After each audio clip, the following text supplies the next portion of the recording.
Assalamu alaikum 10th class. This is our lecture of biology.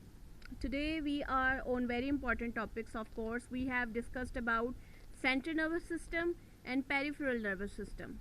Guys, I have told you that two organs are involved in central nervous system. One is your brain and one is your spinal cord. Here these two are color differentiated so that you could understand it clearly.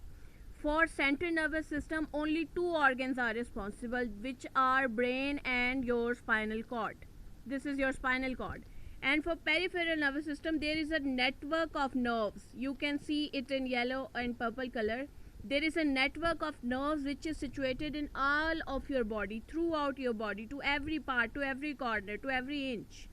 It is controlled by the glands and hormones which are secreted by our brain, of course, but it is the peripheral nervous system.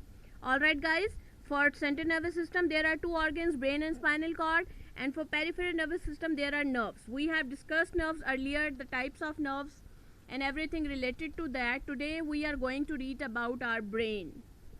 This is your first part of the central nervous system, brain and spinal cord. Today we will start with the help of brain. This is guys the diagram of brain with the proper labeling, as you can see. Let me tell you one thing, that brain has three parts. The first part is the forebrain, the next part is the midbrain here, and the last part is the hindbrain.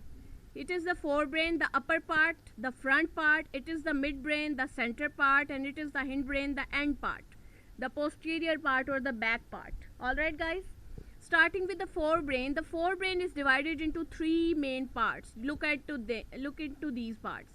Cerebrum, which goes like here, thalamus, which goes like here, the red color, and hypothalamus, which is here, situated here, and it is almost the size of an almond. Alright guys, so forebrain has how many parts? A total brain has three parts: forebrain, midbrain, hindbrain. Now the first part is further divided into three parts: cerebrum, thalamus, and hypothalamus. Here the cerebrum is just below the cerebral bone. It is connected to the emotions of pain and thinking and etc. Next it comes to thalamus and hypothalamus. Thalamus and hypothalamus are in accordance with the same.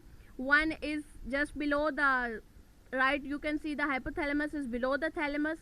They too also control the feelings of pain, rage, sorrow, pleasure, etc. Also they contain impulses from nerves which are related to them.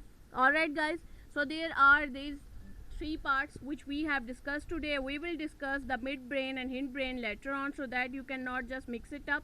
Today just focus on its labeling. This is the frontal lobe and this is the parietal lobe. Alright guys, and this is the occipital lobe. There are three lobes of brain: occipital, parietal, and frontal. Next to that is your midbrain, and after that it comes into hindbrain, which is further divided into two parts: cerebrum and pons. One is medulla oblongata. Next to that is the spinal cord, which we will discuss in our next lecture. Alright guys, for today this was your work. You have to draw this diagram on a neat chart properly, openly, so that you can recognize the different parts of that. Alright, thank you.